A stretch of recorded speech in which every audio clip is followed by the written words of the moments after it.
Nach Ihrem Befehl, mein Führer!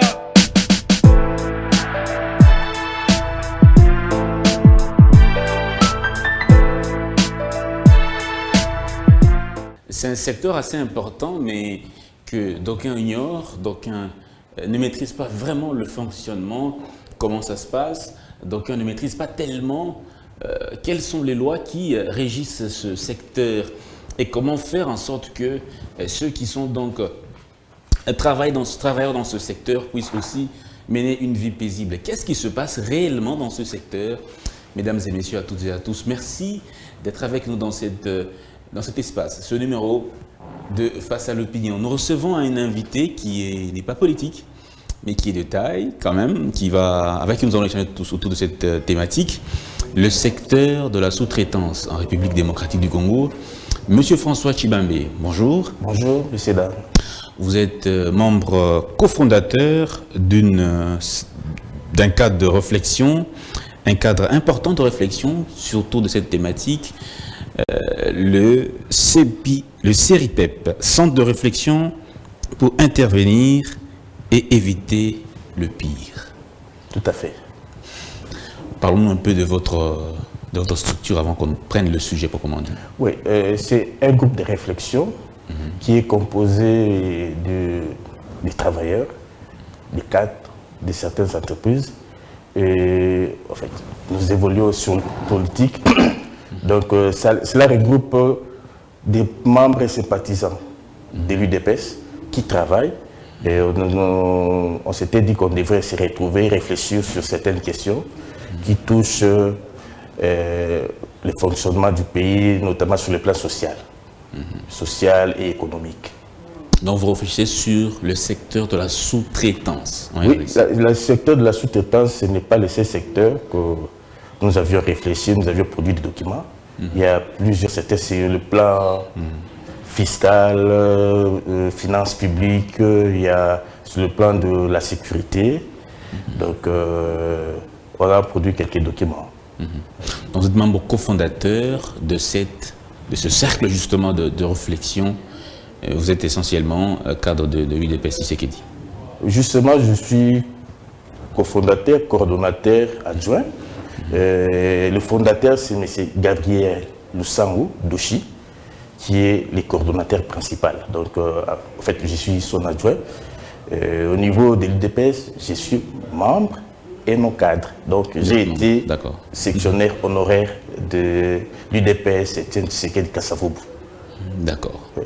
Alors, parlons justement de la sous-traitance en République démocratique du Congo. C'est un secteur que d'aucuns ignorent. J'aimerais que vous puissiez d'abord nous expliquer c'est quoi la sous-traitance que nous vivons en RDC. En fait, la définition, elle est simple. Donc, la roue a été déjà inventée. C'est un thème où nous héritons cela des Occidentaux. La sous-traitance, c'est le fait seulement qu'une entreprise cède une partie de ses activités productrices de biens et services à une entreprise tierce appelée entreprise sous-traitante pour réaliser ces services-là ou ces activités-là suivant un cahier des charges. Donc c'est cela. C'est la définition claire, simpliste qu'on retrouve partout, même sur la loi des sous-traitances en France, dans les dictionnaires même, parce que la sous-traitance est un chapitre d'un cours enseigné à l'université, gestion de production. Il y a certains ouvrages, gestion d'entreprise, on parle aussi de la sous-traitance. C'est de cette manière-là qu'on a défini la sous-traitance. Parlons un peu de la genèse de ce secteur, la sous-traitance. Quand est-ce qu'elle a commencé et quand est-ce qu'elle a connu son apogée, quand est-ce qu'elle s'est répandue à travers le monde? La sous-traitance est née avec le boom industriel. Il y a des penseurs qui ont réfléchi sur la répartition des tâches. Il y a Taylor, qui est un Américain, qui a réfléchi sur la répartition des tâches dans une entreprise, dans une entité. Donc cette répartition des tâches est faite de la manière horizontale et verticale, dans la hiérarchisation. Dans une structure, dans une entreprise, il doit y avoir un chef. C'est le chef qui dirige. Et puis, tout le monde ne peut pas faire le même travail. Donc c'est la spécialisation. Les soucis ont visé l'efficience, l'efficacité. C'était ça le début. Les débuts, parce que Ford a servi comme, l'industrie Ford américaine a servi comme les laboratoires pour expérimenter les théories de Taylor. Donc, qui a réfléchi sur la répartition des tâches et ça a pris de l'envol.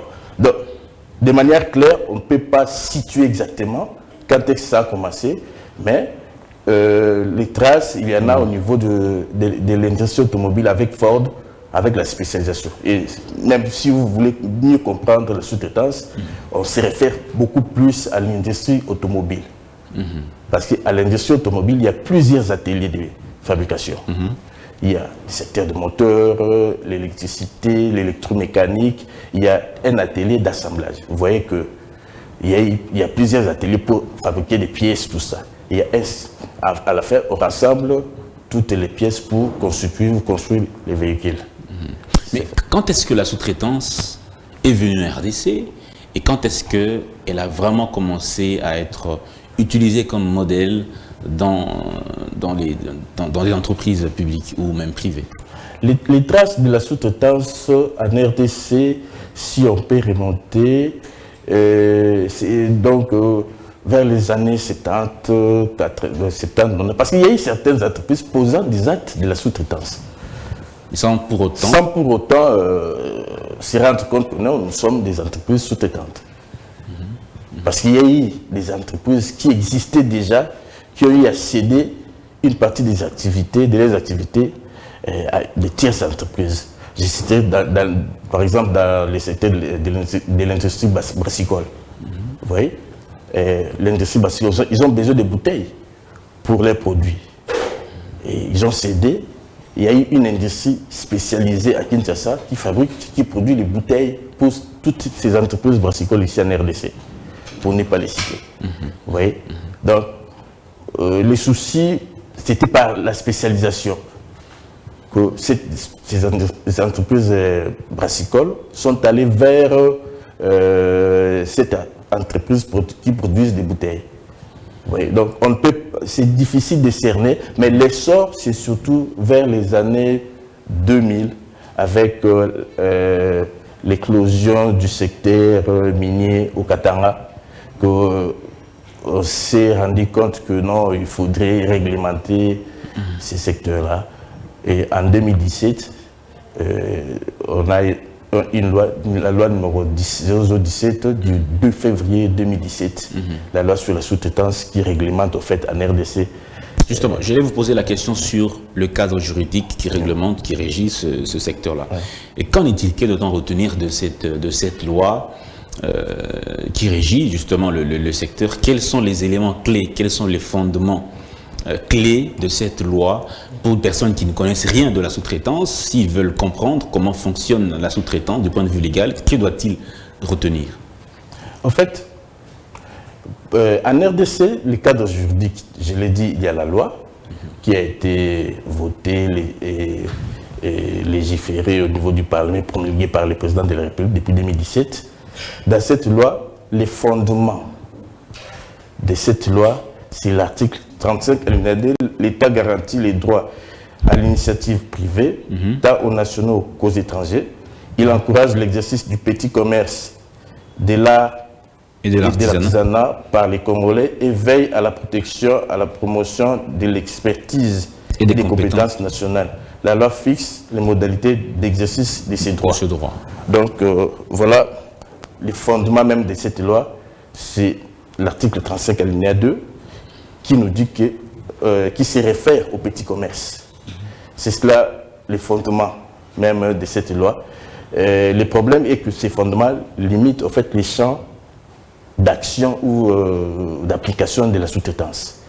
Puisque le secteur du petit commerce est réservé aux Congolais, et en pratique sur le terrain, toutes ces entreprises qui évoluent dans le secteur de la sous-traitance ne sont pas des petites entreprises. Et la loi même, il y a des ordonnances qui ont effectivement défini ou limité ou fait la distinction entre petit commerce une entreprise de moyenne taille et une grande entreprise. J'ai les deux ordonnances, je m'excuse si on peut l'exploiter pour mieux éclairer l'opinion. Il y a l'ordonnance loi numéro 002 de 2012, du 21 septembre 2012. Et cette ordonnance porte sur la réglementation du petit commerce. Quand nous la lisons à l'article 1er, par dérogation aux dispositions du décret du 6 mars 1951 portant institution du registre des commerces, l'exercice du petit commerce n'est subordonné qu'à la détention d'une patente. Au sens de la présente loi, il faut entendre par patente une autorisation administrative annuelle d'exercer les petits commerces sous réserve des prescriptions reprises ci-dessous. Je me limite là. Parce que on nous dit que les petits commerçants à la dérogation de ne pas avoir tous les documents quand ils commencent ces activités. Seulement la patente. Il y a ça, c'est l'ordonnance numéro 002/2012 du 21 septembre 2012 portant réglementation du petit commerce. Il y a une deuxième ordonnance, ordonnance loi numéro 13/006 du 23 février 2013 portant régime fiscal applicable aux entreprises de petite taille en matière d'impôt sur les bénéfices. Ici, ils sont aussi clairs. On va l'exploiter à l'article 1er. Ils ont dit qu'il est institué en dérogation au droit commun un régime d'imposition des entreprises de petite taille en matière d'impôt sur les bénéfices et profits. Et l'article 2 dit ceci. Au sens de la présente loi, il faut entendre au plan fiscal par l'entreprise de petite taille constituée en micro-entreprise ou petite entreprise. Ils ont distingué deux types de petits commerces, micro et petite. Toute entreprise, quelle que soit la forme juridique, qui réalise un chiffre d'affaires annuel inférieur à 80 millions de francs congolais, ça c'est une petite entreprise. La micro-entreprise est toute entreprise qui réalise un chiffre d'affaires annuel ne dépassant pas 10 millions de francs congolais. Vous voyez, quand nous lisons les fondements même de la loi, il y a un problème. Il y a un problème parce que beaucoup d'entreprises qui évoluent, des entreprises sous-traitantes en RDC, ne sont pas, au regard des ordonnances, ne sont pas des petites entreprises. Il y a des grandes et moyennes entreprises. Mais qui sont régies par cette loi. Qui, en réalité, ne sont pas concernés par la loi sur la sous-traitance. Au regard même du champ d'application. Mais qu'est-ce qu'il faut faire? Qu'est-ce qu'il faut faire pour que ces entreprises puissent revenir aussi, puissent être réglementées comme il se doit? Oui, donc ce qu'on doit faire, c'est de retoucher la loi. Retoucher la loi. C'est de retoucher la loi. Il y a plusieurs dispositions dans la loi qui posent problème. Et vous avez parlé il y a un élément aussi capital, les buts poursuivis. Quand nous lisons la loi sur la sous-traitance, l'objectif poursuivi aussi, c'est quoi? C'est de protéger la main-d'œuvre congolaise, promouvoir l'entrepreneuriat congolais. C'est l'objectif poursuivi.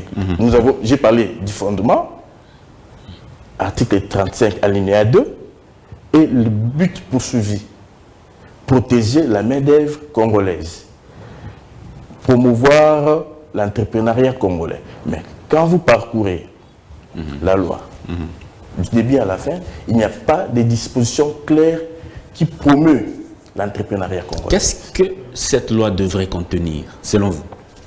Selon moi, une loi, quand on veut faire une loi, on se réfère à la réalité d'un pays. Parce que si nous voyons, si nous référons à la loi française, dans la loi française, c'est limite à 3 chapitres seulement sur la sous-traitance. Mais nous, par rapport à notre réalité, parce que qu'est-ce qu'on a constaté? On a constaté qu'avec l'essor du secteur minier, le boom du secteur minier, l'État a constaté que la plupart d'entreprises les entreprises minières qui sous-traitaient certaines de leurs activités à d'autres entreprises sous-traitantes, mais internationales.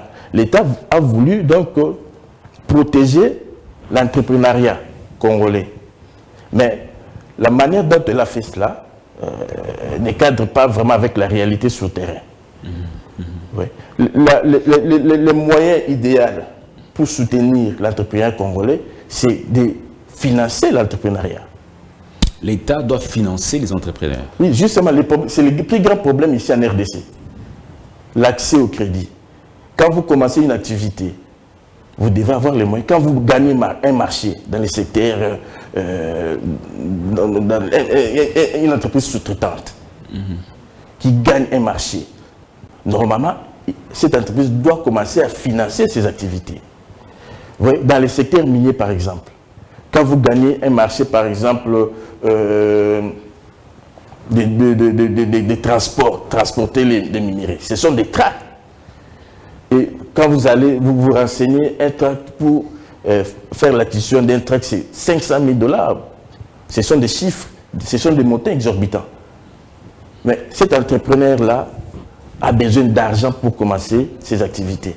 Donc, si je comprends très très bien, la faiblesse dans la loi réside aussi sur le fait que l'État ne garantit pas le financement.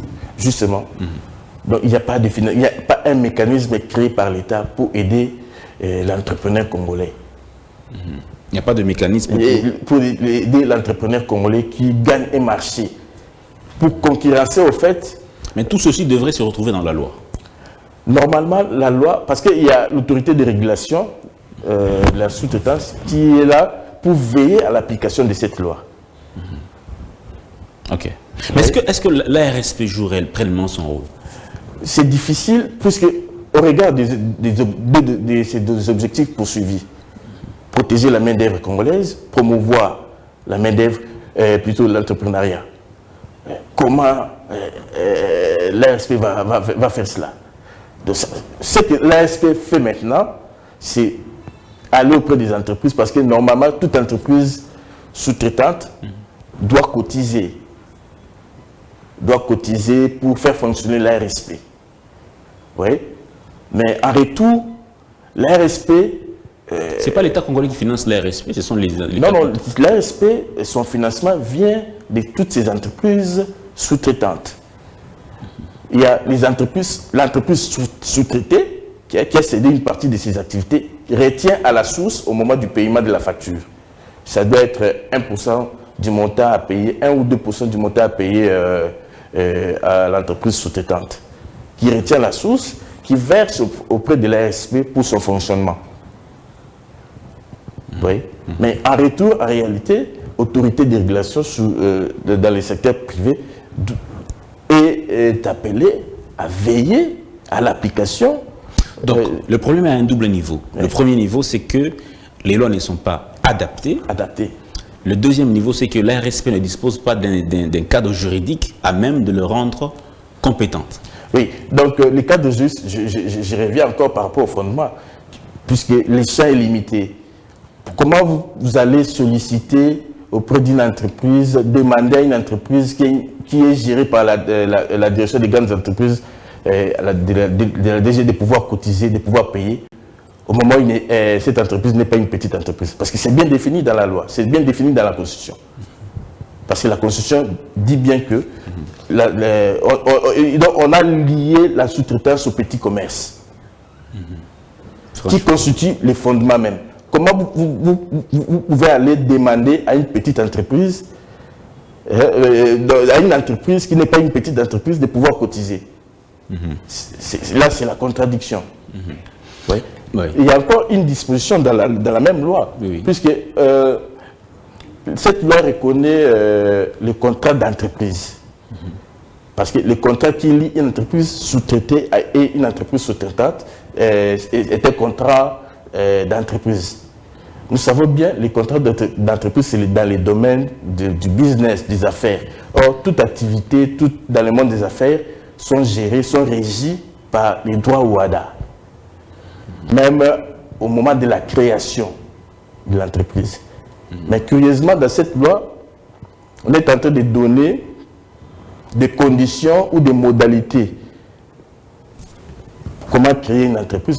Et pourtant, les droits OHADA, nous sommes membres de l'espace OHADA. Donc nous bénéficions, nous avons les droits des affaires. On ne tient pas compte du droit OHADA. C'est la confusion, parce que cette loi ne devrait pas reprendre certains éléments déjà repris dans la loi normale du droit OHADA.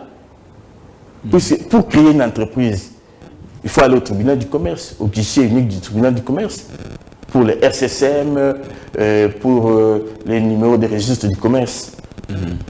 C'est au niveau de ces guichets qu'on donne des conditions.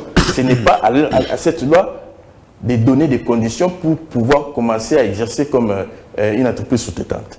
Parce qu'une entreprise sous-traitante est une entreprise à part entière, comme toutes les autres. Toutes les autres entreprises. Voilà. D'accord. Donc, en termes clairs, vous demandez que cette loi de 2017 soit révisée. Tout à fait. Parce qu'il y a eu beaucoup de forums organisés par des Congolais. Il y a la FEC qui a organisé des forums. Il y a un cabinet Deloitte qui a organisé des forums. Il y a tant d'autres. Il y a même un DG d'une entreprise privée dans le secteur de sécurité et de gardiennage qui avait même écrit un mémo. Et il a adressé ces mémos-là aux autorités du pays qui avaient repris au fait les mêmes problèmes que je suis en train de dire ici. Donc cette loi nécessite qu'on puisse la toucher. Vous voyez? Parce que apparemment, quand il y a eu des tractations pour cette loi, je me dis qu'on n'avait pas associé les acteurs du secteur. Parce que beaucoup de paramètres ont échappé. Très bien. Mais est-ce que les travailleurs, ou ceux qui sont agents pour les entreprises de sous-traitance, sont-ils aussi touchés négativement, impactés négativement par ces dysfonctionnements légaux? Justement, il y a une contradiction même. Il y a une contradiction, je l'ai constaté, il y a un de vos confrères de GPCT Top Congo, M. Thierry Kambundi, avait reçu le directeur provincial de l'ARSP Bas-Congo. Quand on lui a posé la question par rapport au champ d'action de l'ARSP, l'élément protection de la main-d'œuvre congolaise a échappé. C'est-à-dire que la loi demande à l'ARSP de veiller, de veiller aux objectifs poursuivis, notamment protection de la main-d'œuvre congolaise. Mais en réalité, sur le terrain, qu'est-ce qu'on constate? Les droits du travail, c'est bafoué. Parce que les travailleurs congolais vivent dans la misère. Dans la précarité. Dans la précarité. Il y a les droits du travail qui n'est pas respecté, il y a la couverture sociale n'est pas respectée. Vous voyez? Comment est-ce qu'on va protéger ces travailleurs congolais? Si l'ARSP se rebiffe par rapport aux objectifs même poursuivis. Parce qu'ils ont dit, il avait dit clairement, la protection du travail, ce n'est pas l'apanage de l'ARSP, et il a rejeté la responsabilité au ministère du Travail. Ok, c'est bon, mais rectifions cela dans la loi. Parce que c'est repris même dans les préambules. Rectifions cela. Oui. Parce qu'il y a un problème aujourd'hui, vous avez évoqué les problèmes des travailleurs, surtout avec des entreprises de placement. Donc, c'est-à-dire l'entreprise qui recrute pour le compte d'une autre entreprise. Normalement, nous avons l'ONEM. Et l'État a donné la dérogation à passer par l'ONEM, parce que ces entreprises doivent avoir l'autorisation de l'ONEM pour pouvoir faire la même chose que l'ONEM, de recruter. Ils constituent ce qu'on appelle la base de données pour tous les entrepreneurs, des employeurs de la RDC. Quand il y a besoin, ils vont se ressourcer auprès de ces entreprises de placement. Mais qu'est-ce qui se passe sur le terrain? Ces entreprises de placement ne se limitent plus ou ne se limitent pas tout simplement à recruter pour le compte des entreprises. Ces entreprises recrutent pour leur propre compte et placent des agents dans des entreprises sous-traitantes. Donc il faut ce qu'on appelle la sous-traitance du personnel. Je donne un cas pour être clair, un exemple pour être clair. il y a une entreprise de placement X qui a contracté avec une entreprise de télécommunications Y. L'entreprise de télécommunications a besoin des agents commerciaux. Mais pour des raisons de motivation, de rentabilité, il dit que bon, je ne prendrai pas en charge ces agents. Moi, j'ai payé tout simplement la facture auprès de l'entreprise qui va recruter pour moi, pour pouvoir commencer à les payer. Cette entreprise de placement X recrute et va placer ses agents commerciaux dans cette entreprise Y de télécommunications. Mais ces agents commerciaux ne signent pas un contrat de travail avec l'entreprise Y de télécommunications, mais plutôt avec l'entreprise X de placement. Et l'entreprise X de placement a la responsabilité de les payer, de pouvoir les aider à avoir un numéro du matricule à la CNSS pour la protection sociale. Vous voyez? Parce que, en faisant cela, cette entreprise de déplacement viole la loi au regard des dispositions légales ici en RDC, qui leur demande seulement à se limiter à recruter seulement pour les comptes des entreprises et de les placer.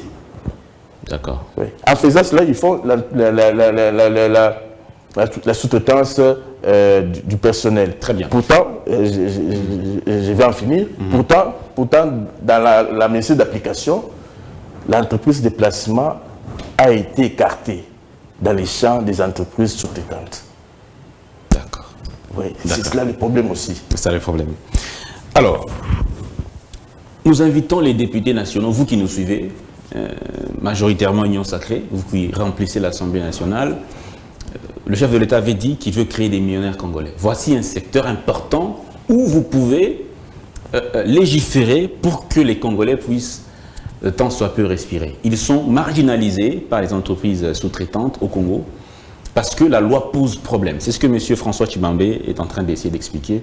Il faut révisiter cette loi de 2017 qui n'est pas adaptée aux réalités congolaises. Je ne sais pas si je l'ai bien dit. C'est bien dit.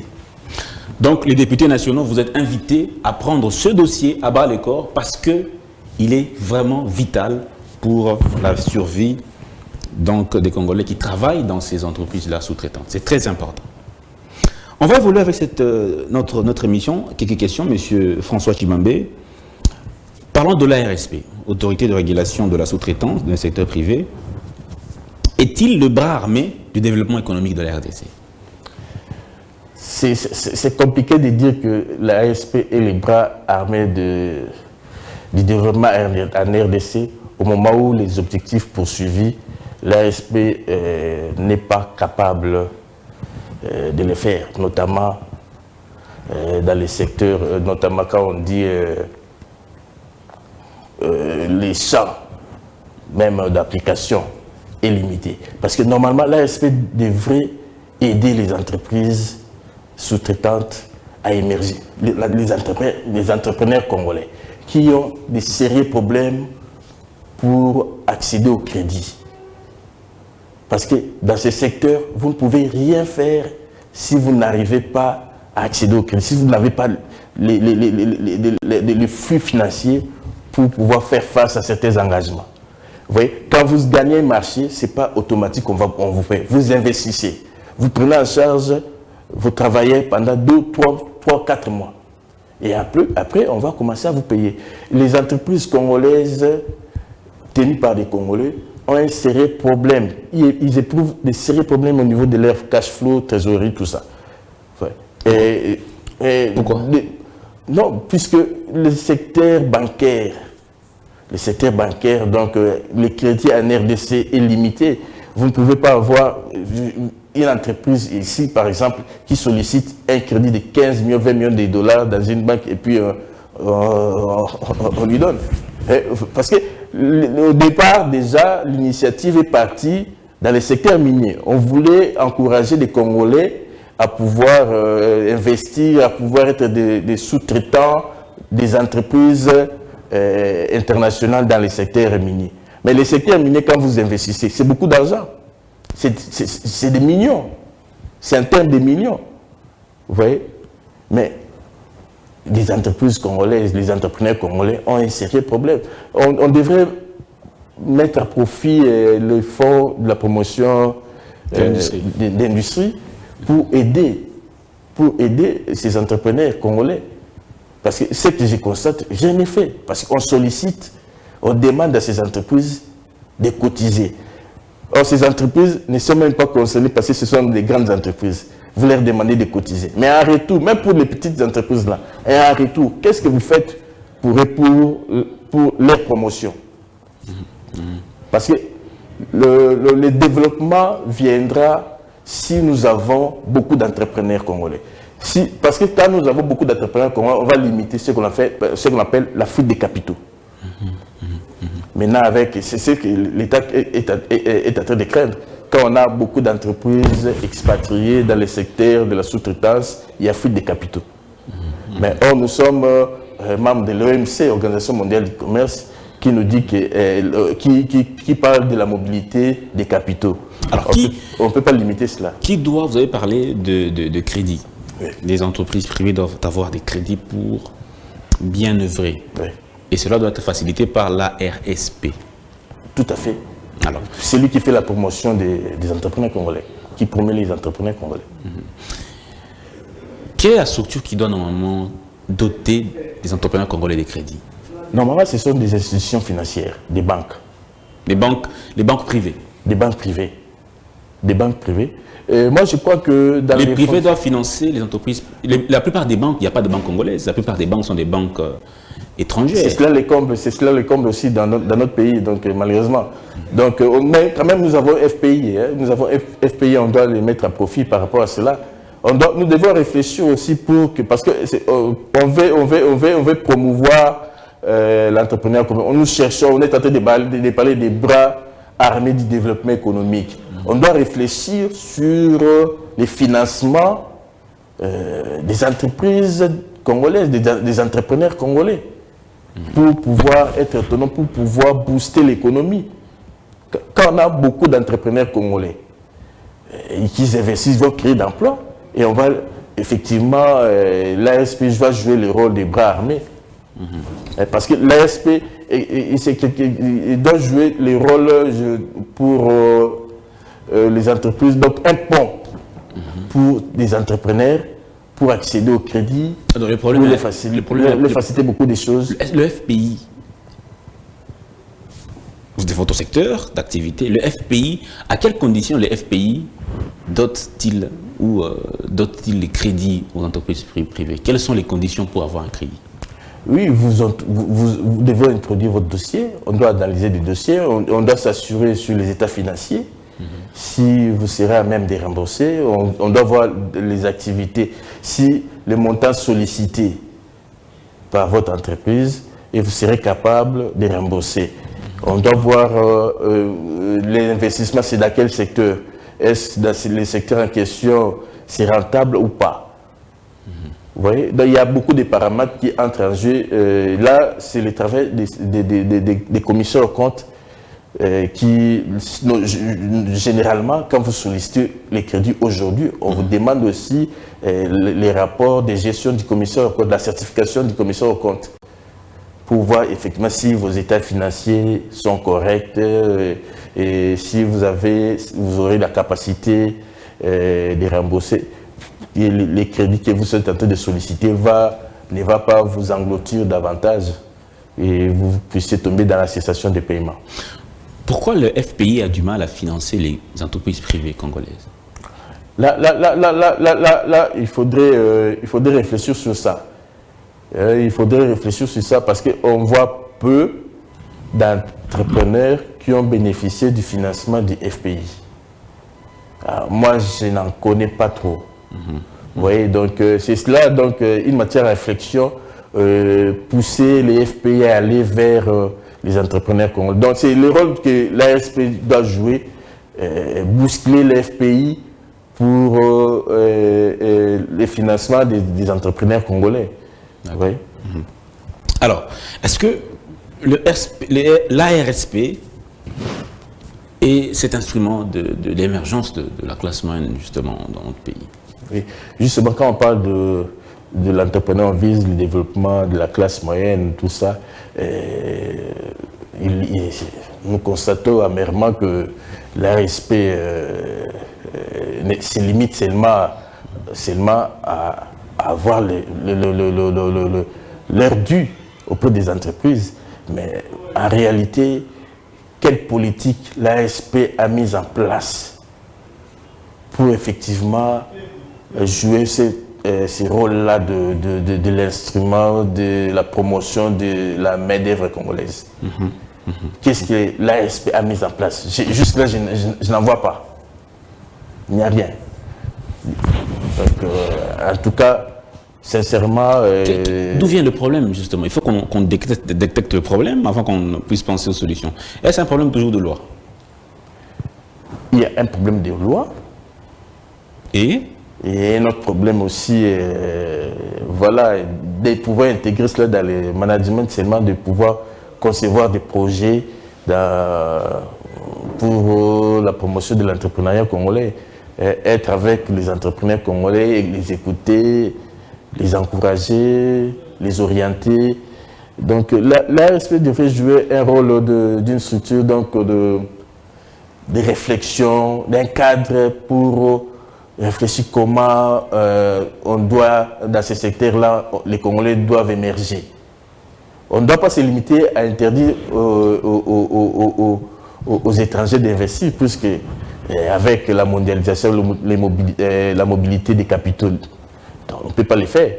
Parce que c'est seulement pour les petits commerces qui est réservé aux Congolais. Or, la sous-traitance n'est pas l'apanage tout simplement du petit commerce. Il y a des grandes entreprises sous-traitantes. Vous voyez, il faudrait maintenant aider les Congolais qui sont dans ces secteurs-là, les moyennes, grandes entreprises à œuvrer, à concevoir, en allant vers eux, échanger, comprendre leurs problèmes dans différents secteurs. Dans différents secteurs, secteur de la télécommunication, secteur bancaire, dans le secteur minier, comprendre leurs problèmes, essayer de faire les lobbying. Donc l'ASP doit faire les lobbying, au fait, pour toutes ces entreprises sous-traitantes tenues par des Congolais. Est-ce que les entrepreneurs congolais sont-ils à même eux-mêmes de savoir le rôle que doivent jouer ces entreprises publiques à leur faveur? Est-ce qu'ils ont conscience? Est-ce qu'ils posent des actions dans le sens de pousser ces entreprises à pouvoir agir en leur faveur? Ou bien elles attendent que ces entreprises agissent elles-mêmes? Malheureusement, ce qui j'ai fait comme constat chez nous les Congolais, dans le monde des affaires, du business, nous n'avons pas cette culture-là. De business. Nous n'avons pas cette culture. Vous vous êtes plein ici, on constate que dans les secteurs bancaires, il n'y a pas de banques congolaises. Or, enfin, nous avions Dokolo, Ndwelo, qui est vrai, mais ils ont abandonné. Nous voyons des Kenyans. Nous voyons des Nigérians, des Camerounais, des Togolais. Voire, je ne vais pas citer des banques pour faire leur publicité, mais qui tiennent des banques ici, qui ont des banques ici. Vous voyez? Donc il y a un problème aussi qui tient de notre part. Moi, je crois que on doit travailler sur la mentalité congolaise dans ces secteurs-là pour pouvoir avoir cette culture. On n'a pas la culture de l'entrepreneuriat. Non, ça je le dis franchement. Quand vous prenez un entrepreneur congolais évoluant dans le même secteur et un entrepreneur étranger, vous allez voir que l'entrepreneur étranger est discipliné. Il est discipliné, il respecte ses engagements, et il est là, il honore tous les paiements des salaires, tout. Il essaye d'être en règle. Mais quand vous voyez un Congolais, en tout cas ce sont des cas exceptionnels, des cas rares. Là, je le dis sincèrement. C'est ça aussi le problème chez nous. Vous voyez, donc l'ASP, dans ce sens-là, on devra tenir des conférences pour essayer de faire évoluer la mentalité des entrepreneurs congolais. Pourquoi ne pas intégrer des cours d'entrepreneuriat déjà au niveau de l'école primaire, au niveau de l'école secondaire? Ça va s'aider les questions de la résorption du chômage. Tout à fait. Donc, dans d'autres mondes, on est en train même de réfléchir sur des programmes scolaires Les programmes scolaires sous l'entrepreneuriat. Oui, ça doit être intégré aussi dans les programmes scolaires, puisque on doit réfléchir le programme que nous avons, si c'est vraiment utile pour le développement de notre pays. Dans les programmes scolaires, parce que c'est pas tout le monde qui doit être médecin, c'est pas tout le monde qui doit être juriste. Bureaucrate. Bureaucrate, exactement. Ouais. Parce que nous avons des écoles de cordonnerie ici à Kinshasa. Oui. La cordonnerie, c'est quand vous allez vous encadrer ces jeunes-là, ce sont des entrepreneurs. Nous importons des chaussures, mais vous oubliez ici à Kinshasa, il y a une école de cordonnerie. Et qui produisent des cordonniers. Nous avons des cordonniers qui vous font des chaussures. Mais qu'est-ce qu'on fait d'eux? Qu'est-ce qu'on fait d'eux? Voilà le rôle maintenant de l'ASP, de pouvoir encadrer tous ces métiers-là. Nous avons nos couturiers à nous. On se plaît trop pour des importations, mais on a la capacité, la possibilité aussi de faire quelque chose dans ces secteurs-là si on investit, si on essaie de réfléchir pour aider nos frères et ceux qui évoluent dans ces secteurs-là d'évoluer. Donc le Congolais en soi n'a pas la mentalité d'entreprendre. Non. Il n'a pas ça. Non, allons même dans les petits commerces. On se plaint que non, il y a des étrangers qui évoluent dans les petits commerces, la loi l'interdit. Mais moi, je vois des Nigériens, dans mon quartier, des Nigériens débarquer ici, et des Congolais qui sont ici, qui, dans le secteur de l'automobile, vendent des pièces de rechange. Mais si vous comparez l'évolution d'un Congolais et d'un Nigérien qui ont commencé au même moment, vous voyez, parce qu'il y avait des Congolais qui tenaient des boutiques sur Victoire et consorts. Mais aujourd'hui, quand vous allez, c'est pratiquement des Nigériens qui occupent. Donc, c'est un problème aussi culturel chez nous. On doit travailler sur ça. Ouais. Alors, M. François Tshibambe, quel remède proposez-vous pour que la loi sur la sous-traitance joue pleinement son rôle? Moi, je crois qu'on doit modifier cette loi, adapter cette loi à la réalité. Vous voyez? Adapter cette loi, parce que des dispositions, je comprends les soucis du concepteur, du législateur, d'aider, de promouvoir l'entrepreneur congolais et de protéger la main-d'œuvre congolaise. Maintenant, on devait réfléchir sur certaines des dispositions de cette loi. Quand on dit qu'on se réfère à l'article 35 alinéa 2, donc on est tenté de limiter, lier la sous-traitance au petit commerce. Ça ne va pas en réalité sur le terrain. C'est faux. Au regard des petit commerce. C'est ce qu'on dit. Donc la sous-traitance n'est pas... Parce qu'il y a quelqu'un qui est dans la sous-traitance qui est un petit commerçant. Quelqu'un qui est dans le domaine des sous-traitances qui est un moyen commerçant ou une grande entreprise, tout ça. Vous voyez? Parce que nous avons l'ordonnance là même à distinguer des types d'entreprises que nous avons. Pourquoi dire que les fondements, c'est l'article 35 alinéa 2. Donc on limite la sous-traitance au petit commerce. Ça n'a pas de sens. Attendez, est-ce que vous ne pensez pas que ça demandera qu'on puisse réviser la Constitution? Non, non, la Constitution n'a pas de problème. C'est de revoir maintenant la loi. C'est la loi. On ne sera pas obligé de toucher l'article 35, pas du tout. Non, non. On ne peut pas aller jusque-là. Donc, c'est seulement toucher les dispositions reprises au niveau de la loi sur la sous-traitance. Vous voyez? Donc, il y a certaines dispositions qu'on doit vraiment élaguer et certaines dispositions qu'on doit réformuler. Moi, je crois que pour le cas du fondement, c'est une question de réformulation. On doit réformuler cela.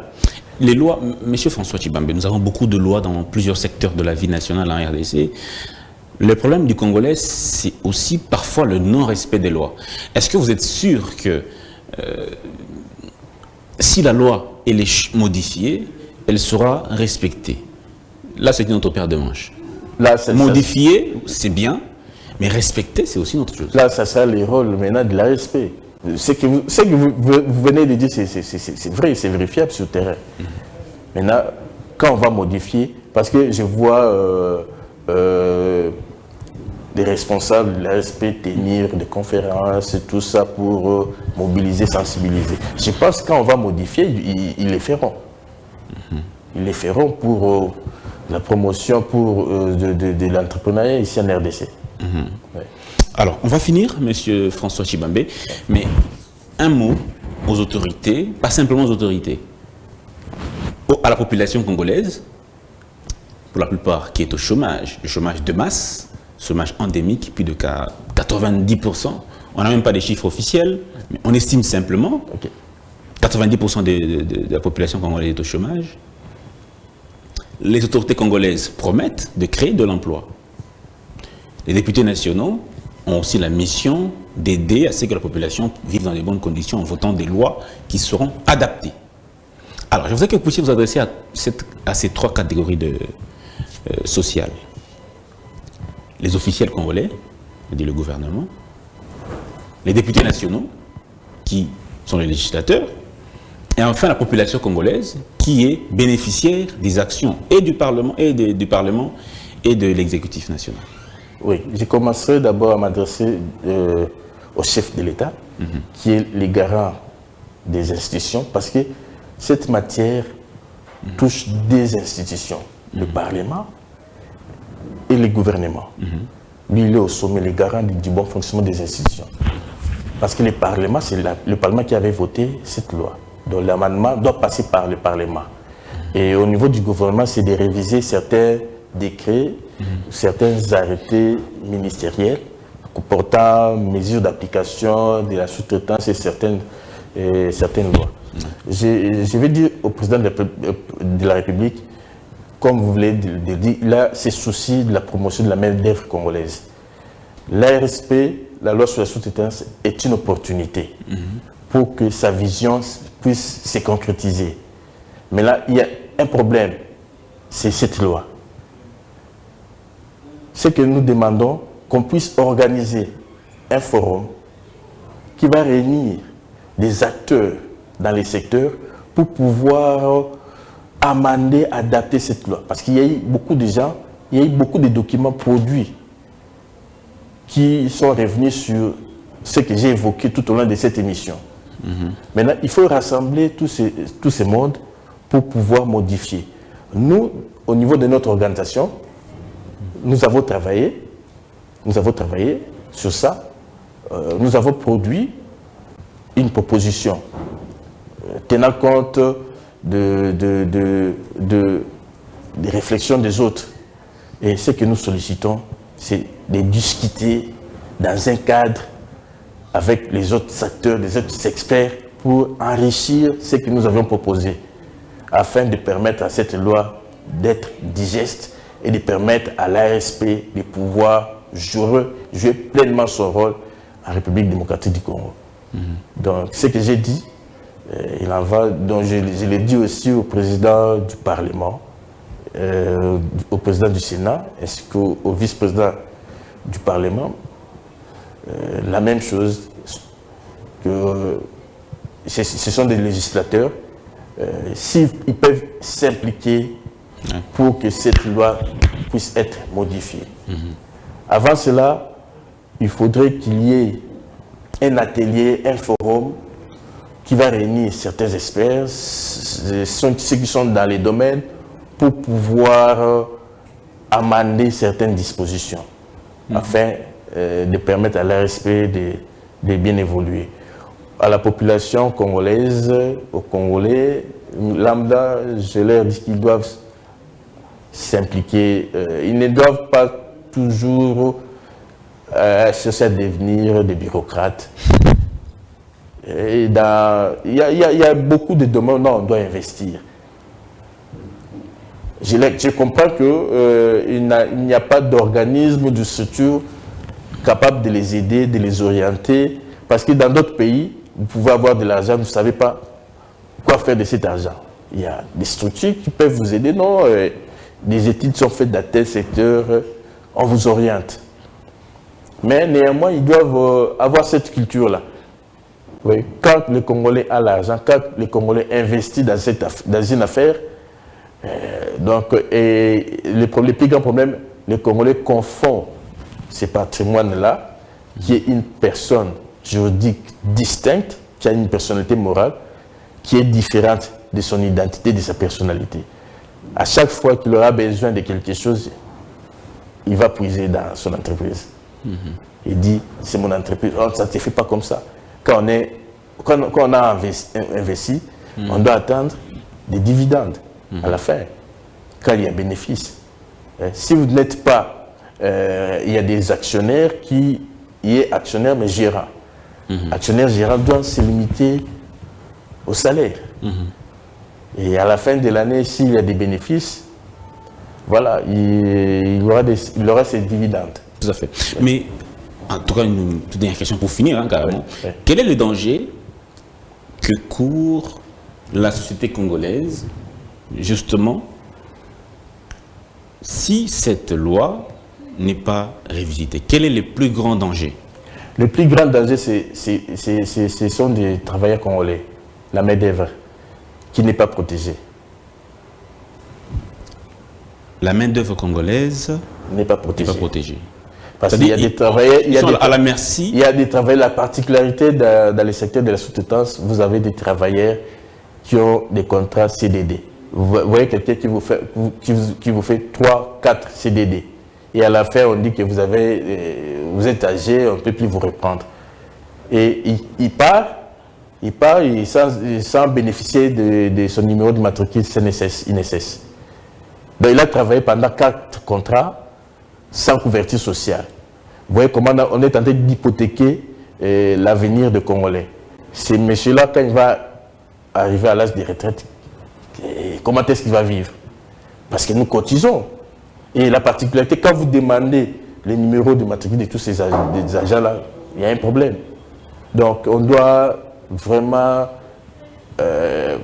prendre ce secteur-là au sérieux, cette question-là au sérieux. Oui. Quand on a réfléchi, on a dit que deux objectifs majeurs à poursuivre, la protection de la main-d'œuvre, la promotion de l'entrepreneuriat congolais, ce n'est pas par hasard. Voilà ce que je peux dire. Merci beaucoup, M. François Tshibambe. Vous êtes membre fondateur, cofondateur du CORIPEP. CERIPEP, voilà. Nous allons vous recevoir également très bientôt dans notre émission débat. On va nous étendre sur les questions de droit économique, d'investissement et de promotion de l'entrepreneuriat congolais. On va recevoir très bientôt également dans notre émission débat, Grande Tribune. Je souhaite même un débat avec un co-débatteur de l'ARSP, de l'autorité de régulation de la sous-traitance, par rapport à ce que j'ai évoqué. Donc on a besoin de faire évoluer les choses, de faire bouger les lignes. D'accord. On essaiera de les approcher aussi pour savoir s'ils seront partants pour un débat, un échange. Merci beaucoup. Ça n'est pas fini. Nous vous recevons très bientôt. Mesdames et messieurs, merci d'avoir suivi ce numéro spécial de Face à l'opinion. Si vous voulez joindre monsieur François Tshibambe, vous pouvez m'appeler moi-même. Je peux vous passer ses coordonnées. Ou bien vous pouvez donner votre numéro. 081 176 38 07. Vous pouvez répondre. 081 176 38 07. Monsieur François Tshibambe. Mesdames et messieurs, merci, ça en est fini pour ce numéro de Face à l'opinion. On se retrouve prochainement avec le même plaisir. Congo Buzz Télévision, portez-vous bien.